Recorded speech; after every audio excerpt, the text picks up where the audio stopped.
Regarde déjà ce que Dieu a préparé. Il dit, l'Éternel, ton Dieu, va te faire entrer. Pas parce que tu as prié. C'est lui qui décide. Ça, ce sont des gens de l'Ancien Testament. Il va te faire entrer. C'est une décision souveraine. C'est lui qui a décidé qu'il va te faire entrer. Il dit quand tu vas rentrer là-bas, tu vas manger du pain avec abondance. Tu vois les mots. La prospérité. Tu vas manger avec abondance. Combien de chrétiens mangent avec abondance? Combien de familles chrétiennes mangent avec abondance?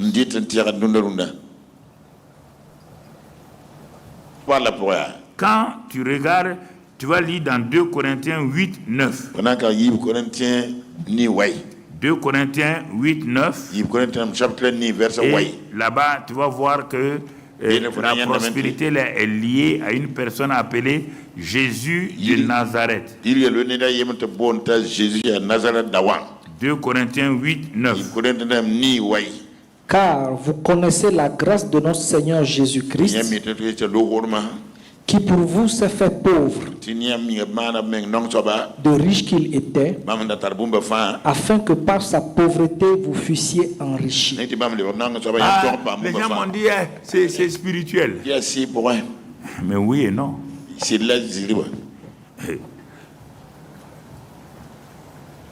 Il est devenu pauvre. Comme prospère, c'est 3 domaines. Pauvreté aussi, c'est 3 domaines. Il a dit que vous soyez prospère à tous égards, sur le plan spirituel, sur le plan de l'âme et sur le plan du corps. Ça, c'est 3 Jean 2. Ici, il est dit qu'il s'est fait pauvre. Comment? Premièrement, spirituellement, en devenant péché. Donc tu vois, devenant péché. Si c'est ça, tu dis spirituel là, je suis d'accord avec toi. Mais ça ne s'arrête pas là-bas. Il est devenu pauvre en prenant toutes tes maladies. Deuxième élément. Troisième élément, l'âme qui pêche est celle qui mourra. Et là aussi, il est devenu pauvre. Si tu crois qu'il t'a rendu prospère sur le plan spirituel, sur le plan matériel, sur le plan de l'âme et du corps, c'est pourquoi la spiritualité, ce qui est spirituel sur le corps, c'est la guérison et la bonne santé. C'est ça qu'on dit que quelqu'un est prospère sur le plan physique quand il est guéri de ses maladies et il est en bonne santé. Sur le plan de l'âme, quand son âme est sauvée, il est passé de la mort spirituelle à la vie spirituelle quand il est né de nouveau. Mais pauvre là, sur le plan spirituel, il est mort. Comme Jésus est devenu péché, c'est pourquoi Satan a pu l'amener dans le séjour des morts. Son âme là-bas, son esprit est retourné à Dieu. Son corps est allé dans le tombeau de Joseph d'Arimathée. Donc tu vois, donc à ce niveau-là, il faut que tu comprennes. Si tu acceptes les deux, tu vas comprendre, le reste va se manifester. Donc, quand il a fait ça, quand il est ressuscité d'entre les morts, qu'est-ce qu'il a fait? Il est écrit dans Éphésiens 2 que nous sommes ressuscités avec lui et il nous a fait asseoir dans les lieux célestes avec lui. Dans Éphésiens 1:3, il nous a bénis de toute bénédiction spirituelle dans les lieux célestes en Christ. Dans Jean 10:10, il est dit qu'il est venu nous donner la vie abondante. Donc, Jésus, par sa mort et sa résurrection, nous a fait entrer dans le programme de prospérité de Dieu, en nous donnant la vie et la vie abondante, en nous bénissant de toute bénédiction spirituelle dans les lieux célestes en Christ. Alors, il a fait tout cela. Mais vous allez me poser la question, Pasteur Karambi, si ça là c'est vrai, alors pourquoi tant d'enfants de Dieu sont-ils dans la pauvreté? C'est là que je vais aborder pour qu'on aille vers la fin. Alors mais pourquoi, si tout cela c'est vrai, si ce n'est pas vrai aussi, tu as un problème, tu n'auras jamais ça. Mais si c'est vrai et tu ne sais pas comment ça fonctionne, tu as un problème. Et Osée dit, tout cela ne fonctionne pas parce que mon peuple est dans l'ignorance. Il est dans l'ignorance comment les choses fonctionnent. Ce n'est pas que Dieu ne les aime pas. Dieu les a déjà bénis. Dieu les a déjà délivrés. Dieu les a fait positionner à la droite de Jésus dans les lieux célestes. Mais pourquoi, malgré leur position, Satan les domine? Satan les domine parce qu'ils ne savent pas qu'ils sont au-dessus. Ils ne savent pas que Dieu les a ressuscités, les a fait asseoir avec Christ dans les lieux célestes, au-dessus des dominations, des autorités, des puissances, de tout nom qui se peut nommer dans le siècle présent et dans le siècle à venir. Il a mis tout sous nos pieds. Il nous a donné l'autorité et la domination. Un policier a l'autorité. Quand un policier sort dans la rue pour que son autorité se manifeste, ce n'est pas en allant s'arrêter et puis regarder. Il a des éléments d'autorité qu'il va manifester. Le gros car qui vient en vitesse là, il suffit que le policier lève la main. Tu vois le chauffeur, il commence à freiner. Le policier est petit, le camion est grand, mais l'autorité, sa main, son sifflet, quand il siffle et il lève la main, les gens s'arrêtent. Mon frère, et les armes du policier, c'est les menottes, le revolver et tout. Mais il n'utilise pas ça. Il utilise d'abord son autorité. Mais regarde cet homme-là. Le chauffeur vient avec son camion. Et il ne connaît même pas cet homme-là. Mais il lève la main et le chauffeur s'arrête. Il dit, descendez, vos papiers. Même si le monsieur a 2 mètres, il amène ses papiers. Et le policier dit, bon, arrêtez-vous là. Et il s'arrête. Dieu dit qu'il nous a donné l'autorité de marcher sur les serpents, les scorpions et sur toute la puissance de l'ennemi. Et rien ne peut nous nuire. Toi, tu laisses ça. Tu ne pratiques pas ça. Et tu veux aller. Donc, tout ce qui n'est pas pratiqué ne fonctionne pas. Même si tu pries, il faut pratiquer. Il faut pratiquer. C'est pourquoi le paysan fait ça. Plein de gens prient, mais il n'y a pas de résultat. Parce qu'ils ne pratiquent pas. Ils ne pratiquent pas. Dieu dit à Noé, quand toute la terre a été remise en place, il dit, je vais te dire une chose. Il dit, tant que la terre va exister, Noé, écoute-moi, tant que la terre va exister, voici les lois que je vais te donner. Elles vont fonctionner tant que la terre est. Oui, Dieu. Et parmi ces lois-là, il a parlé de soleil, il a parlé de nuit et jour, mais il va arriver à une loi, il a dit, tant que la terre va exister, la loi de s'aimer et de récolter ne va jamais disparaître. C'est un principe que j'ai donné et ça va fonctionner. Il dit, rappelle-toi de ça, hein. Quelle que soit la semence que tu veux semer, je n'ai pas limité la semence là à l'argent. J'ai étendu la semence que tu dois semer dans tous les domaines. Dans tous les domaines. Il faut que tu crois cela. Et dans Galates 6:7. Dans Galates 6:7. Voilà ce que je te dis. Ne vous y trompez pas. On ne se moque pas de Dieu. Ce qu'un homme aura sémé, il le moissonnera aussi. Ça, c'est des lois spirituelles qu'on ne peut pas changer. Dieu dit, tant que tu vas te lever, regarder la terre là.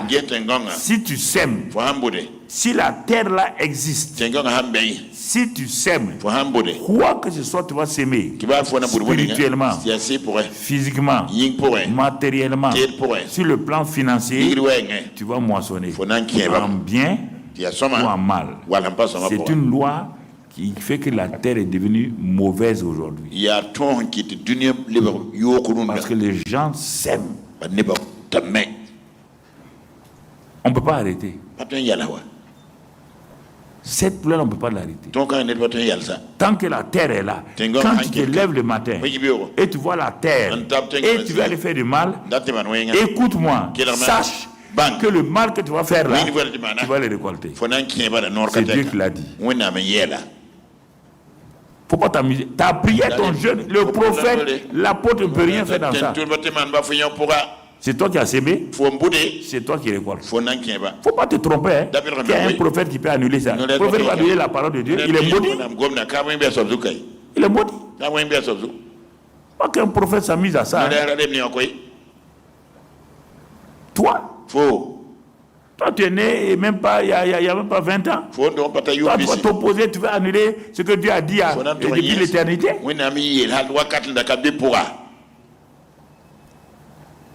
Mais prends le bon côté. Au lieu d'être attaché au mauvais côté.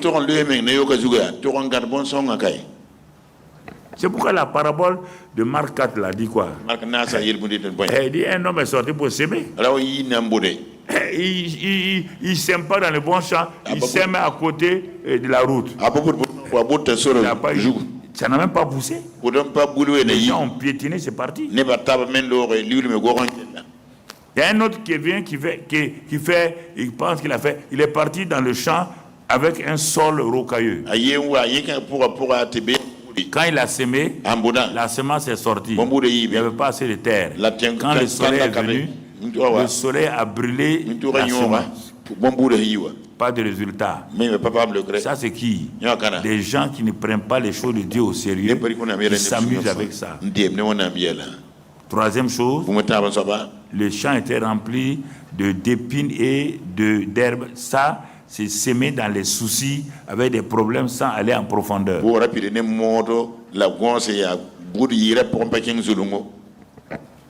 Les épines sont levées, étouffées la semence. Quatrième champ, le monsieur a réfléchi. Il a regardé. Le premier champ n'a pas marché. C'est à côté de la route. Deuxième champ, c'est des cailloux dans son cœur, dans les cœurs. Troisième champ, les épines et donc les herbes. Il a dit non. Il a regardé un champ. Il a travaillé. Tout le champ n'était pas harmonieux. Il y a des endroits qui différaient. Et quand il a semé ici, là, il a eu 30 grains. Il a semé là, 60 grains. Il a semé de l'autre côté du champ, 100 grains, avec un seul grain.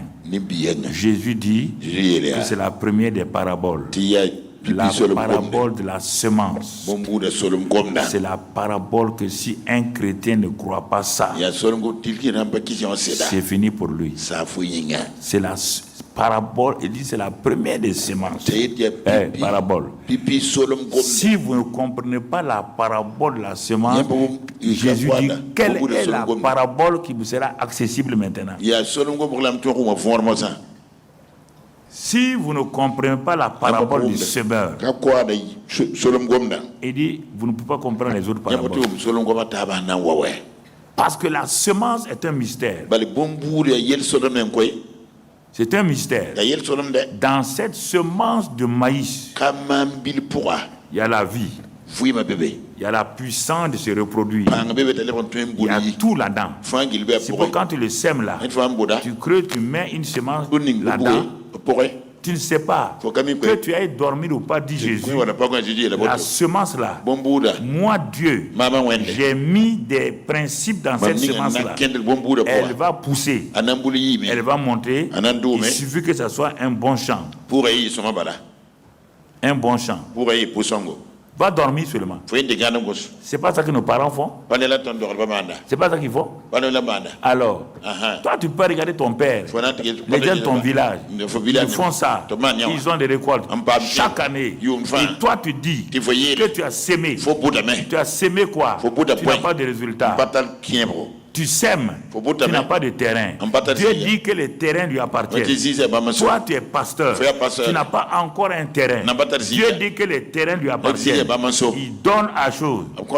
Toi, tu dis que tu es pasteur, tu n'as pas encore de bâtiment d'église. Je refuse ça. Tu ne peux pas me convaincre que Dieu, toi, tu as gêné et prié. Est-ce qu'on t'a dit de gêner et prier? On te donne chaque chose à sa manière de faire. Quelle est cette histoire? Tu dis aux autres là que leur Dieu n'est pas vrai. Leur Dieu leur donne 2 hectares. Tu dis que leur Dieu est faux. Leur Dieu leur donne 4 hectares. Toi, tu as un Dieu. Tu dis que l'or et l'argent lui appartiennent. Et tu dis, il y a ça. Et tu es là en train depuis 3 ans, 4 ans. Tu n'arrives pas à avoir de terrain. Je ne crois pas. Tu ne veux pas me convaincre. Ça fait 52 ans que je suis là-dedans. J'ai vu les responsables des domaines ici, des cadastres. On disait qu'ils ne donnent pas des terrains aux protestants. Je suis allé retirer là, vers l'hôtel Indépendance là, leur bureau là-bas. Je suis allé trouver la dame là. Je viens prendre mon terrain. Elle m'a regardé. Il dit, vous ne parlez pas, madame. Attention, pas jouer avec moi. Si vous jouez, je vous livre. Quand je dis ça, les gens disent sur Internet que papa livre les gens à Satan. Ah ouais. Non, je vois tout. Laissez-les, chacun n'a qu'à parler seulement. Voilà. Tu comprends? Regardez. Les autres ont des grands terrains. Tout le temps, les églises évangéliques. On te dit, ça est où? Viens seulement. Si tu pars, si tu vois le nouveau goudron là, tu pars le nouveau goudron. Tu vas voir une femme qui vend du samsa. Tu vas voir la vendeuse de samsa. Regarde à ta droite. Tu vas voir un cybercafé, cyber quoi? Va là-bas. Pour indiquer une église, il faut tout ça là. Les autres l'ont dit seulement. Quand tu vas arriver, il y a une plaque là. Regarde, tu vas voir derrière un bâtiment étage. Toi, il faut qu'on aille fouiller.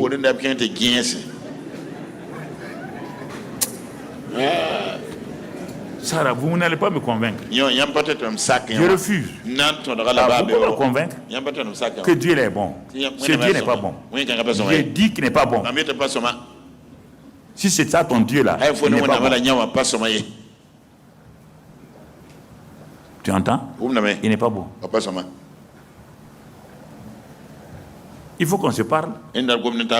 Alors, donc, mon frère, la parabole est, regarde, il dit que si tu sèmes, et première chose que tu dois comprendre, la loi de semer récolter, Dieu est ma source. Ah, moi je vais avec ça. C'est Dieu qui est ma source. C'est pourquoi il a parlé aux Israélites. Il dit, l'Éternel Dieu dit, va. Il va te donner ça. Ils n'ont rien semé.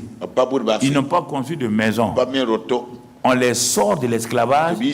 On leur dit d'aller là-bas, là, que quand ils vont arriver, ils vont trouver des maisons bâties. Ils vont tout trouver. Il dit, Dieu, c'est Dieu qui a parlé.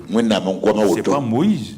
Ils ne sont pas allés faire une veillée de prière. C'est Dieu qui dit, dans le pays de l'esclavage, là, voilà votre avenir. Parce que la terre m'appartient. Je la donne à qui je veux. C'est pourquoi Paul dit, et il dit, c'est pourquoi, si vous appliquez certains principes là, il dit, mon Dieu là, pourvoira à tous vos biens.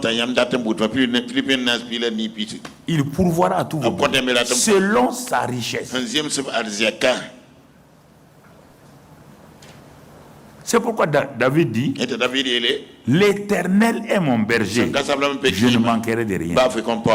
Tu ne t'assois pas pour regarder leur vie. Ils ne sont pas mieux que toi. David était un petit berger. Regarde ses cris. Regarde ses péchés. Regarde ses péchés. Mais regarde aussi ce que Dieu a fait. Mon frère, quand tu regardes tout ça là, il te dit, fixe, deuxième, Dieu est ma source. Fixe tes yeux sur mon fils. Il est l'auteur et le consommateur de la foi. Ne fixe pas tes yeux, s'il vous plaît. Ne fixez pas vos yeux sur votre entreprise. Ne fixez pas vos yeux sur vos parents. Ne fixez pas vos yeux, mon frère, sur l'église ou quelqu'un, votre grand frère ou autre. Quand on devient chrétien, on fixe les yeux et les regards, Hébreux 12:2, sur Jésus-Christ, le chef et le consommateur de la foi. Ça, ce sont des semences générales que je te parle. La semence, Dieu ne travaille jamais avec zéro. Le chiffre zéro n'est pas dans la comptabilité de Dieu. C'est pourquoi on cherche à savoir l'auteur de la table de multiplication. Oui. Chacun a parlé, mais en réalité, on n'a pas trouvé l'auteur. Dieu ne travaille pas au zéro. Il ne faut pas dire à quelqu'un, dans les églises, entendez, que ceux qui ont donné, Dieu les bénit, et même ceux qui n'ont pas donné, Dieu les va les bénir. Toi, tu vas aller dire à quelqu'un de ne pas s'aimer dans son champ, et qu'il n'a qu'à gêner dans son champ, et il va récolter. Pourquoi les chrétiens aiment mentir? Même le païen ne fait pas ça. Même le païen ne dira pas Dieu va te bénir quand tu n'as rien sémé. La loi de s'aimer et de récolter, c'est la loi de donner et recevoir. C'est la loi de demander, ça correspond. Il y a toujours deux aspects. La prière, demander et recevoir. Frapper, on vous ouvre. Chercher, tu trouves. S'il n'y a pas les deux verbes, ce n'est pas la prière. On est parti prier. Tu as fait quoi? Tu as demandé? Tu as reçu? Non, ce n'est pas la prière encore. Prière, c'est demander et recevoir. Chercher et trouver. Frapper, on l'ouvre. C'est trois niveaux de prière. Demander et recevoir, ça c'est le bébé. Quand il dit, la main donne le sein. Deuxième niveau, quand tu grandis dans la prière, tu vas faire quoi? Tu vas chercher et trouver. Ta brebis est perdue, tu vas aller chercher, tu vas trouver. Ça, c'est le deuxième niveau. Troisième niveau de prière. Tu es à l'université de la prière. Tu frappes à la porte. Si la personne veut, elle t'ouvre. Si elle ne veut pas, elle ne t'ouvre pas. C'est là-bas on a trouvé la vieille qui poursuivait les juges. C'est là-bas on a trouvé l'homme qui est parti demander 3 pains pour donner à son ami qui est venu la nuit. Il est parti frapper. Son ami a dit tu me déranges. C'est pas à cause de notre amitié. Pourquoi tu m'importunes? Moi et ma famille on dort. Il a continué à frapper. Il dit à cause de son importunité, l'homme s'est levé donné. Les gens veulent s'arrêter à demander et recevoir. Ça, c'est la prière des bébés. On dit de chercher. Ça veut dire que la chose n'est pas visible. Continue. Tu vas la trouver. La femme a trouvé sa 10e drachme. L'homme a trouvé sa 100e brebis. Parce qu'ils ont cherché, ils ont trouvé. Quand ils ont cherché, ils ont trouvé. Tout le ciel était dans la joie. Troisième niveau, l'homme a frappé. Son ami a dit qu'il ne se lève pas. Mais il a continué à frapper. Il a dit je me lève pas, tu m'as dérangé. La vieille a dit au juge, écoute-moi juge, tu as intérêt à me répondre. Si tu ne me réponds pas, je vais te casser la tête. C'est écrit dans la Bible. Je vais te casser la tête. Qu'est-ce que le juge a fait? Il s'est assis, il a dit, je vais répondre à la vieille, là. Sinon je ne serai pas dans la paix. Ça, c'est au niveau de la prière. Au niveau de s'aimer et récolter. Tu peux, si tu ne sèmes pas, tu ne récolteras jamais. Tu ne vas pas récolter. C'est pourquoi il a dit dans Ésaïe 55, 10 et 11, il dit quand tu sèmes là, ça va, de même que la parole de Dieu ne part pas sans revenir, il en est de même quand tu sèmes. Et ça va germer, ça va pousser, ça va croître, tu vas récolter, tu vas avoir des grains, tu vas avoir le pain pour donc c'est ça. Donc tu vois mon frère, et c'est pourquoi les gens ont commencé à exercer. La veuve de 2 Rois 4, elle avait une semence dans sa maison et on est en train de prendre ses enfants pour en faire des esclaves. La solution était dans sa maison. Mais il ne connaît pas la loi de s'aimer et récolter. Quand le prophète est passé, le prophète n'a pas dit on va prier. Non, non, non, non. Le prophète a dit, il faut que tu découvres. Ton mari était prophète. On se connaissait. Il était un bon prophète. Voilà ce qu'il faisait. Tu as intérêt, madame, de chercher quelque chose pour donner, pour que tu reçoives. Elle dit qu'elle n'a rien. Le prophète dit, ici c'est pas prière. Il ne faut pas prier pour des gens qui ne sont pas prêts à s'aimer. Ils ne sont pas prêts à donner. C'est pourquoi je vous ai dit de prendre les enveloppes là. Et pourquoi je vais t'expliquer tout à l'heure. Tu comprends? Quand elle a pris son vase d'huile, elle a commencé à donner au vase vide là. Tu as vu ce qui s'est passé? Elle a récolté des centaines d'hectolitres, mais c'est pas moi de quoi. Elle a eu de l'abondance. Elle a dépassé, elle a dit au prophète. Le prophète dit non. Ce que tu as fait là, c'est difficile. Depuis longtemps, tu avais la solution. Le prophète sait. Parfois, vous faites du sentimentalisme pour faire du mal aux gens sans vous rendre compte. Le prophète aurait pu dire Dieu. Mais regarde, il ne lui reste même pas une poignée de farine. Et regarde le fond d'huile là. On va prier aujourd'hui pour qu'il y ait un miracle. Non. Non. Le prophète dit non. Ça ne marche pas ici. Il y a des choses pas faire. Tu vas te mettre contre Dieu. Dieu a dit qu'il faut s'aimer. Il faut qu'elle s'aime dans ta vie. N'aie pas compassion. Hein? Si tu as compassion, elle va mourir. C'est pourquoi Jésus, quand les gens donnaient le jour du sabbat, il a fait asseoir ses disciples pour regarder ceux qui s'aimaient là. Ceux qui s'aimaient leur superflu là. Jésus n'a rien dit. Une vieille vient, il lui reste 100 francs pour manger. Jésus s'est assis, il a regardé. La vieille a hésité. Elle veut donner.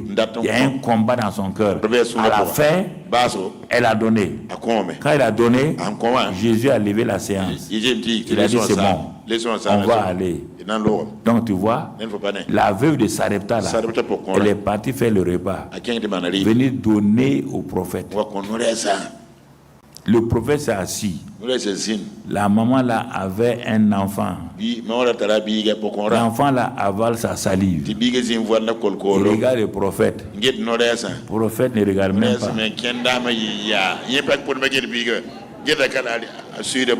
Aya Yumika Gimi.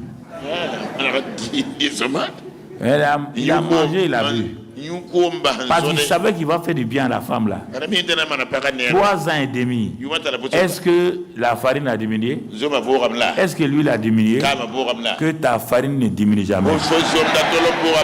Que l'huile qui est sur toi se renouvelle au nom de Jésus. Et que le Seigneur te fasse rentrer dans l'abondance. Que tout ce que tu as cherché jusqu'à présent, le peu de semences que tu vas faire là, Dieu va multiplier au nom de Jésus. Vous voyez, ce n'est pas difficile. Je prends un grain de maïs, un seul grain de maïs. J'ai fait ça il y a plusieurs années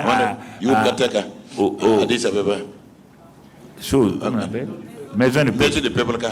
J'ai amené, c'était J'ai donné des grains de maïs à chacun. Les Richards et autres là, donc les gens de Chakarian là, ils ont pris, ils ont amené. Après, ils m'ont écrit quelqu'un. Il dit de s'aimer, c'est pour qu'ils apprennent la loi de s'aimer de récolter. Semer un seul grain que tu as, ils ont semé. Il dit attendez. Le maïs est sorti avec 3-4 épis. Sur chaque épi, de maïs, tu sais, il y a minimum 30 grains. Donc, 30 fois 4, 30 fois 4, 120. C'est ça? Ok. Un grain a donné 120. J'ai dit, prenez les 120, le semer. Regardez, deuxième semence là. Faut pas aller. Dès que vous avez eu, prenez les mêmes grains là. Le lendemain, semez. Regardez ce que vous allez recevoir. Chaque mois, ou tous les 2 mois, vous semez. Regardez à la fin de l'année. Vous avez combien de grains? Des milliers. Semez la deuxième année. Semez la troisième année. Le grain dont vous ne voulez pas vous séparer là, au bout de 5 ans, il y a tout un grenier ou des greniers qui sont remplis de grains de maïs. Parce que Dieu a mis des mystères dans la loi de s'aimer et de récolter. Il suffit que tu sèmes. Mais si tu prends le grain de maïs, tu le poses sur ta table, tu pries dessus, au bout de quelques mois, il est mort. Il faut bien comprendre ça. C'est important que tu comprennes. C'est pourquoi Dieu a dit à Isaac, il ne faut pas bouger. La sécheresse, la famine, là, ça est dans ta vie. Il y a une sécheresse financière, matérielle, professionnelle. Et Dieu t'a dit plusieurs fois de faire telle chose, de faire telle offrande. Tu as hésité, tu as justifié. Et c'est à cause de ça que tu tournes en rond. Mais quand Isaac a osé semer dans la famine, regardez ce qui s'est passé. Cette année, il a récolté. Ensuite, il a dit qu'il alla s'enrichissant de plus en plus jusqu'à ce qu'il devint fort riche. À cause de quoi? De la semence. Il a pris ce qui arrivait aux animaux pour mettre dans le sol. Et voilà ce qu'il a reçu. Les disciples ont dit à Jésus, le jeune homme là a refusé de se libérer de sa semence. Jésus dit, à cause de ça, il n'aura rien. Mais Pierre dit, nous avons tout quitté. Nous avons semé nos vies dans ton ministère. Jésus dit, à cause de ça, vous aurez non seulement des maisons, vous aurez ça. Ça, c'est la loi de s'aimer et de récolter, mon frère. Et ça correspond à 3 choses. La première chose, c'est la dîme. Dans Malachie 3, 10 à 11, les gens disent que c'est l'Ancien Testament. Si pour la dîme des offrandes, c'est dans l'Ancien Testament, donc tous les autres promesses de l'Ancien Testament ne vous concernent pas. S'il y a une seule promesse qui est fausse dans l'Ancien Testament, donc tout le reste est faux. Tu ne peux pas t'asseoir, prendre Isaïe 53, Isaïe 55, tu ne peux pas prendre Jérémie 29, que les projets de Dieu sont pour toi, et tu refuses de s'aimer, comme Malachie a dit. Dieu dit, quand j'ai lu ça, Dieu dit tu es voleur. Parce que pourquoi? Je ne donnais pas mes 10 000 offrandes quand je suis arrivé. Donc, j'avais un salaire, mais je ne donnais pas. J'avais justificatif. J'ai pris ma petite soeur en charge, je l'ai inscrit dans ça. Dieu dit, il n'y a pas de problème. Il n'y a aucun problème. Lui n'est pas derrière les 10 000 des offrandes. Ça ne l'intéresse pas, c'est toi. Je suis resté dans ça. Ça ne marchait pas. Le 22, 23 du mois, l'argent est fini. Les vivres sont finis. Je prie, je fais des veillées. Veillées de nuit. Vendredi soir, je viens faire veiller jusqu'au samedi matin. Mais aïe, rien ne changeait. Jusqu'au jour, un jeune est venu qui était de AD de Gungain. Il est venu chez moi parce qu'il y avait sa sœur. Il est venu avec un livre là. Je lui ai dit, donne-moi ton livre, je vais voir. Quand j'ai pris le livre là, c'était sur les dîmes et les offrandes que les missionnaires avaient écrit pour donner des témoignages sur le peuple qui est là. Donc c'est là que j'ai découvert les Yamidigri, les grands diacres AD et comment leur histoire était. Et donc quand j'ai lu ça, Dieu m'a parlé, il m'a monté Malachi là. Il dit, il dit, tu es voleur. C'est pourquoi j'ai permis aux dévoreurs de dévorer tout ce que tu as. Tu as vu, tu vis âgé, non? Il dit oui. Quand tu prends ton salaire, là, et que ça arrive au 23, j'ai dit non. C'est le commerçant qui est en face de toi là, qui te donne de lait à crédit, les choses à crédit. Toi, tu dis que ton Dieu est puissant. Mais lui n'est pas chrétien. C'est lui qui te nourrit. Il dit, je suis ta source ou c'est lui. Il dit, le commerçant là est un instrument. Ton entreprise est un instrument. Donc, ta famille est un instrument. Ce n'est pas la source. C'est moi la source. Et ce que je te dis de faire, tu n'as pas fait. Alors j'ai commencé à réfléchir. J'ai lu son livre là et j'ai dit, moi je vais arrêter de voler Dieu. J'ai pris la décision. Quand j'ai pris la décision, donc j'ai dit à Dieu que je faut faire. C'est en ce moment qu'il a commencé à me montrer 2 Corinthiens 9. Il a commencé à me montrer ça.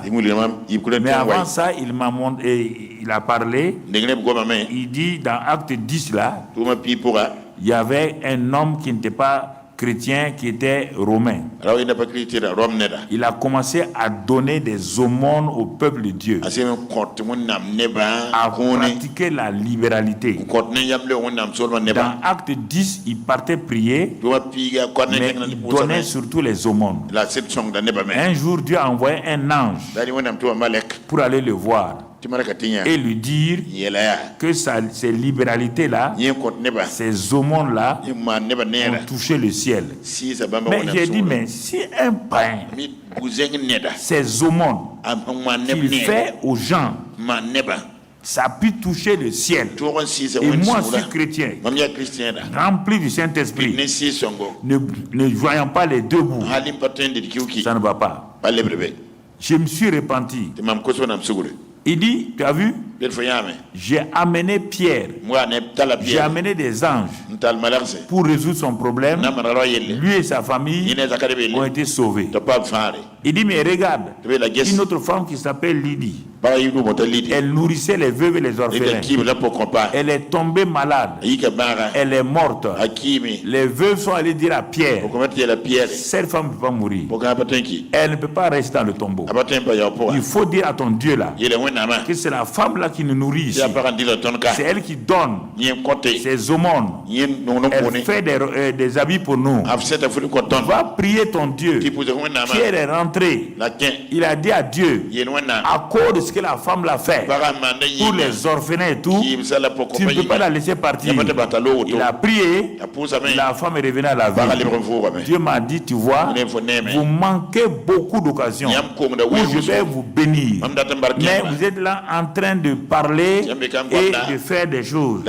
Alors quand j'ai vu 2 Corinthiens 9 là, et j'ai vu que il fallait obéir, et j'ai commencé à obéir. Et quand j'ai fait ça, Dieu a fait passer mon salaire. À l'époque, dans les années 75, on touchait, les directeurs de service, on touchait 65 000. Dès que j'ai dit je vais faire là, une semaine plus tard, le ministre du commerce de l'époque m'a appelé. Il dit on veut un directeur commercial à Koudou. Voltex. On a pensé que toi tu peux aller. Je venais de dire que je vais donner la dîme et les offrandes. Une semaine. Une semaine. Le ministre m'a dit chercher Karambiri. Je venais de commencer au niveau de l'ONAC. Quand je suis arrivé, il m'a dit non, on a regardé selon ce que tu as fait. Tu as fait gestion, tu as fait commerce. Bon, on veut t'envoyer, parce que ce sont les Européens qui sont là-bas. On veut commencer par le directeur commercial. Et j'ai dit à Dieu, tu as dit de te défier. Moi, je te défie avec ce salaire-là, de cet expatrié-là. C'était 475 000. Moi, j'ai touché 65 000. Quand le DG a dit, bon, si vous venez avec nous, il dit, ah, voilà ce qu'on va vous donner. Là, je me suis bien assis. Il a dit, si vous venez, on va vous donner 475 000. Frère Youmou, vous croyez que je vais m'asseoir? J'ai dit à ma femme, je suis parti. Si vous voulez vous rester ici, le lundi, j'ai pris un sac, j'ai mis Forokia là-dedans, j'ai mis un pantalon là-dedans, j'ai pris la route de Koudou. Qui est vous? S'ils changent de pensée, ils vont prendre quelqu'un d'autre. 65 000, 465 000. Réfléchis toi-même. Même si c'est sur un pied, tu vas aller. Et c'était en 77. 77 aujourd'hui là. Écoute-moi. S'il te dit autre chose, tu vas croire que je mens. Le ciel qui a été ouvert sur moi ne s'est plus jamais fermé. Et c'est en ce moment-là, j'ai commencé le centre. L'argent n'est pas venu d'ailleurs. L'argent est venu d'ici. Je n'ai pas demandé de l'argent à un Américain, ni à un Français. La télévision, c'est ici. J'ai commencé à donner les semences. Quand il y a un investissement du bâtiment d'église, moi-même, je donne ma semence. Quand je vois des gens, des frères qui font des investissements, je leur donne ma semence. Et il dit, la dîme c'est pour Dieu. Les offrandes, c'est mon amour pour Dieu que je donne. Il dit, la loi de semer, de récolter, mon frère, c'est ce que tu investis dans le royaume. Tout ce que tu veux faire, si tu vois l'église faire quelque chose, sème rapidement là-dedans. Tu vas voir, et c'est ainsi que j'ai commencé à semer. En faisant quoi? En prenant une enveloppe. J'ai demandé à Dieu comment on doit faire. Je ne connais pas, personne ne fait. Il m'a dit, prends une enveloppe. Écrit dessus, semence. J'ai fait ça. Il dit, ça ne vient pas de ton salaire. La semence ne vient pas de ton salaire. Non. Ton salaire là, c'est les dîmes et les offrandes. Il dit, semence là, on va lire dans 2 Corinthiens 9, du verset 5 jusqu'à 12, on ne peut pas lire. Lis là-bas. Il dit, celui qui donne la semence au semeur. Tu veux être un semeur? Il dit oui. Mais je n'ai pas l'argent.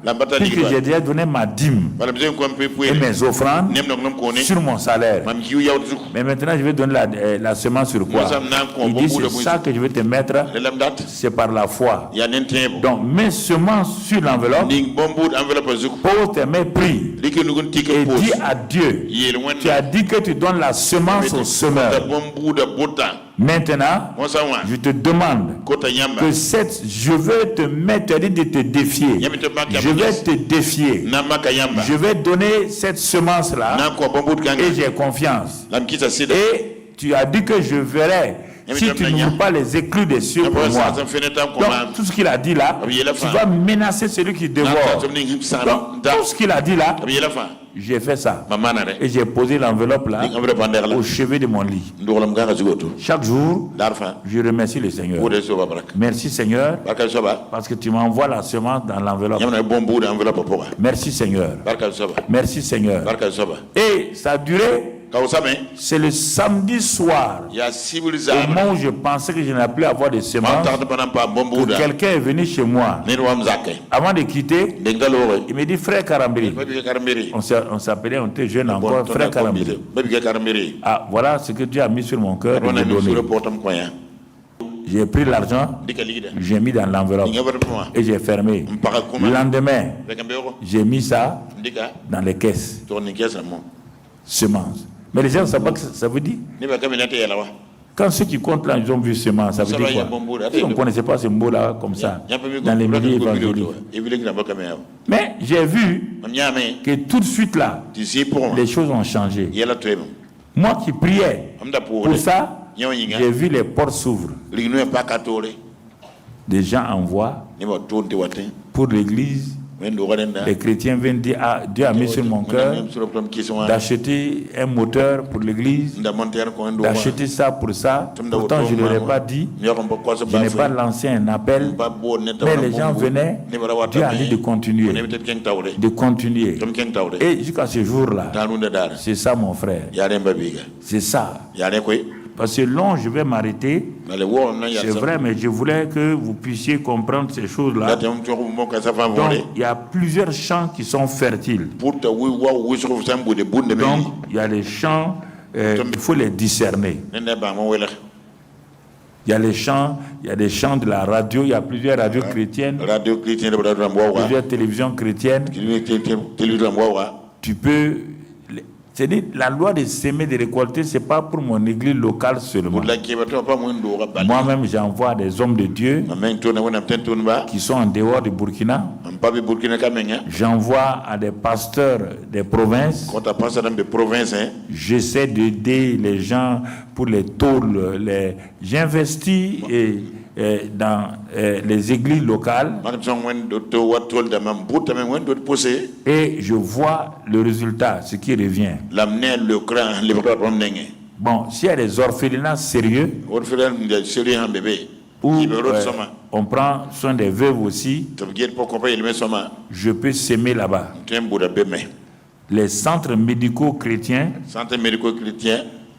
c'est pourquoi je vais prier tout à l'heure pour que les enveloppes que tu as prises, je ne sais pas si vous avez donné le reste, ok, tu as pris là. Et quand tu veux entreprendre, par exemple, les hommes d'affaires ici, vous voulez entreprendre une petite entreprise ou quelque chose, vous voulez que votre entreprise grandisse, il faut s'aimer, la loi de s'aimer et de récolter. Vous s'aimez ça pour votre entreprise qui vient de commencer. Soit un centre d'informatique ou bien tant. Tu dis à Dieu, voici ce que je vais s'aimer pour cette entreprise que je vais commencer, ma femme et moi. Donc, ça a été mon secret comme ça. C'est pourquoi je ne m'inquiète pas. Je ne m'inquiète pas. Jeunes gens, je vous dis la vérité, je ne m'inquiète pas. Il ne faut pas vous inquiéter. Pratiquez ça. Donc, on va mettre fin parce qu'il est déjà presque la demi de chose. Donc, c'est pour vous encourager. Ne croyez pas que Dieu vous a abandonné. Je vous en prie, prenez ça au sérieux. Je ne veux pas venir m'amuser. Dites à Dieu, vous allez lui dire là-bas, moi je vais prier avec vous, mais chez vous là, ce que vous voulez donner là, dites à Dieu, voici mon enveloppe. Seigneur, je dispose ça pour que tu me donnes une semence que je vais s'aimer. Par exemple, si dans votre église il y a tel projet, donc vous pouvez voir comment vous allez s'aimer. Si c'est vous-même qui avez un marché à présenter bientôt, vous dites à Dieu, je vais souscrire pour ce marché-là. Mais je sais qu'il y a beaucoup de grands concurrents. Je suis petit.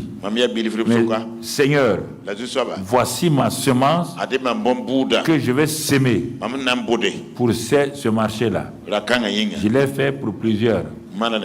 Certains sont ici. Et Dieu va t'exaucer.